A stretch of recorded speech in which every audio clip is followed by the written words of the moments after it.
Ho aminareo anery havana ny fahasoavana sy ny fiadanana avy amin'Andriamanitra ray sy Jesoa Kristy tompontsika. Amen. Kristy ihany no manala ny sarona rehetra. Kristy ihany no manala ny sarona rehetra. Mofinainantsika anio Korintianina 2:7, ny 2:12 hatramin'ny 18 farany. Fakitsika amin'ny anaran'i Jesoa manao hoe: koa amin'izany, satria manana izany fanantenana izany izahay, dia sahy tokoa. Ary tsy tahaka ny Mosesy, izay nanarona ny tavany tamin'ny fisalibonana mba hibanjina ny zanak'Israely ny farany izay mialevony. Fa efa donto ny sainy, fa ambaraka androany dia mbola tsy nesorina ihany izany fisalibonana izany, raha vakina ny tenin'ny fanekena taloha, satria ao amin'ny Kristy ihany no hanesorana izany. Fa misy fisalibonana manarona ny fony ambaraka androany, raha vakina ny tenin'ny Mosesy.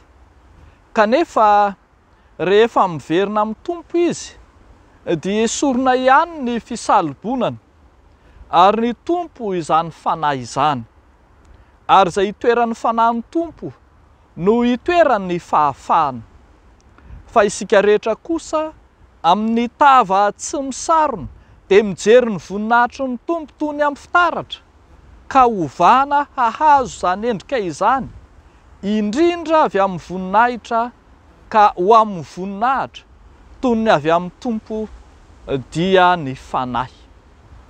Ray Masino, manamasinanay amin'ny fahamarinana, ny teninao no fahamarinana. Amen. Kristy ihany no manala ny sarona rehetra. Fampitahana an'i Mosesy izay nomena ny lalàna ny teny folo tany anefitra fahizay, sy ny voninahitry Kristy izay amirapiratra ny aparany. Ambara eto fa ny zanak'Israely rehefa hiatrika amin'ny Mosesy, satria Mosesy manana ny voninahitry ny lalàna, dia misalobona izy ka tahako ny fisalibonana izay olombelona ihany, mety ho faty ihany, mety ho levona ihany. Dia tahako na sy tonga maizi-tsaina miaraka amin'izay koa ny mpijery sy mibanjina amin'ny Mosesy rehetra, ka dia voasaro ny lalàna hatramin'ny fony sy ny sainy.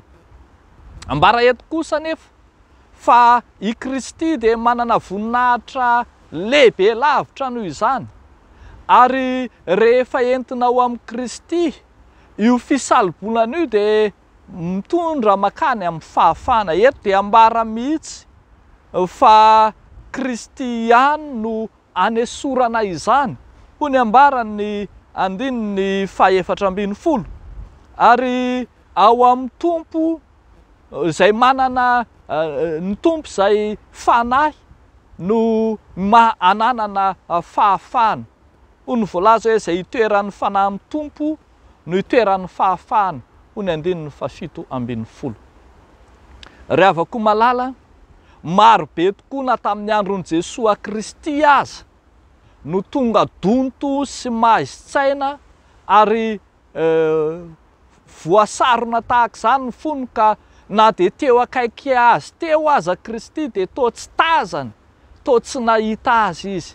Izany no nahatonga an'i Jesoa ny teny manao hoe tonga tany amin'ny azy izy, fa ny azy tsy nandray azy. Tonga nankahala ary tonga nandala voaositr'Andriamanitra mihitsy aza ny jiosy. Eny, toa nomboany tamin'ny hazo fijaliana mihitsy aza ilay zanak'Andriamanitra.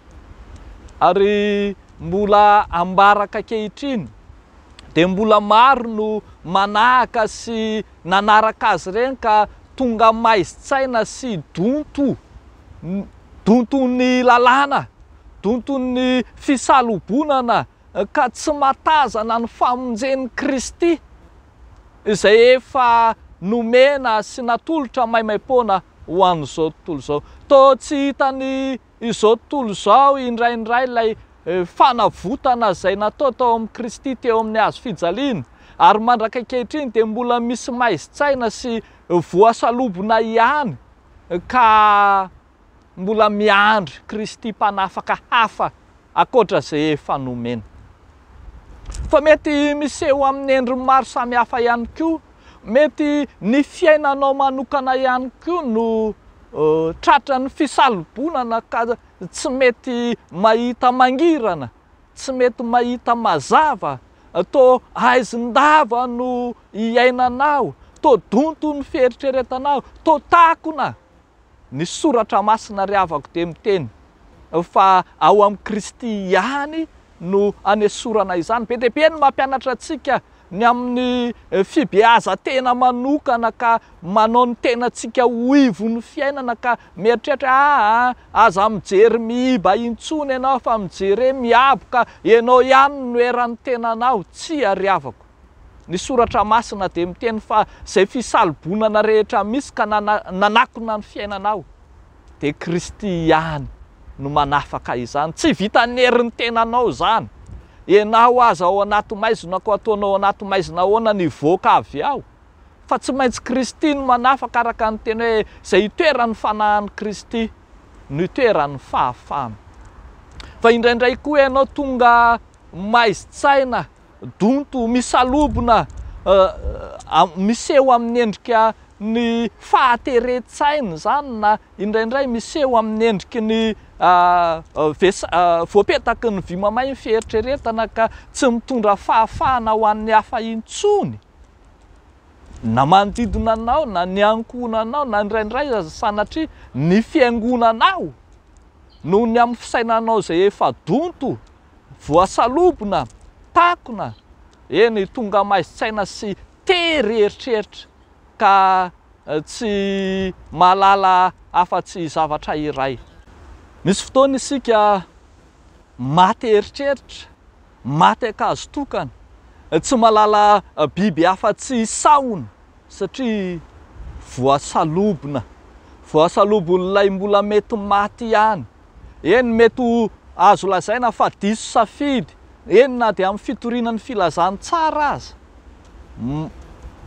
Voapetaky ny vy mamay ny fieritreretana, ary indraindray ny eritreretintsika ihany no manakona antsika na manarona antsika, ny feno fieritreretantsika ihany no mitondra antsika amin'ny lala tsy izy, amin'izay lalana efa nosoritan'ny Tompo. Dia ny soratra masina no mitaona amintsika ndray androany, hiverina ao amin'ny fanahin'Andriamanitra fa ao no misy ny fahafahana. Izao mantsy no voalaza manao hoe kanefa rehefa miverina amin'ny Tompo izy dia esorina ihany ny fisalobonana. Ninninona lalàna mamparaikitra anao, ninninona foto-kevitra na firehana izay mahatonga anao hiteny hoe tenin-dehilahy aho. Ny fiverenanao amin'ny Tompo no anananao fahafahana. Androany Kristy tia hanafaka, ny fanahin'Andriamanitra no hitondra fanafahana ho anao. Meteza ary raiso ny fanafahan'i Kristy izay efa nomeny maimaim-poana fa ho aminy ny hitondra anao ho any amin'ny voninahitra maharitra mandrakizay. Ho an'Andriamanitra irery ihany ny voninahitra. Amen. Hivavaka isika ry havako. Andriamanitra, fantatray fa mandalo aizina ny fiainanay, mandalo fisedrana, fizahan-toetra amin'ny endriny maro samihafa, fa ianao izay efa nanafaka anay teo amin'ny hazo fijaliana no mitondra anay ho amin'ny fahazavana mahatretrika. Ankehitriny ary, entinay mba havaka eo anatrehanao ireo rehetra mbola voapetaky ny vy mamay ny fieritreretany, ireo rehetra mihidy an-tsaina sy tery an-tsaina ka tsy misokatra ho an'ny hafa, ireo rehetra izay maty ankazo tokana any amin'ny fitorinan'ny filazany tsara ka indraindray toa diso safidy, diso lalana. Ianao Tompo no amerina azy ireny ho amin'ny fahafahanao marina tokoa. Dia ataonay sy angatahanay amin'ny anaran'i Jesosy Kristy Tomponay izany vavaka izany. Misaotra raha eo. Amen.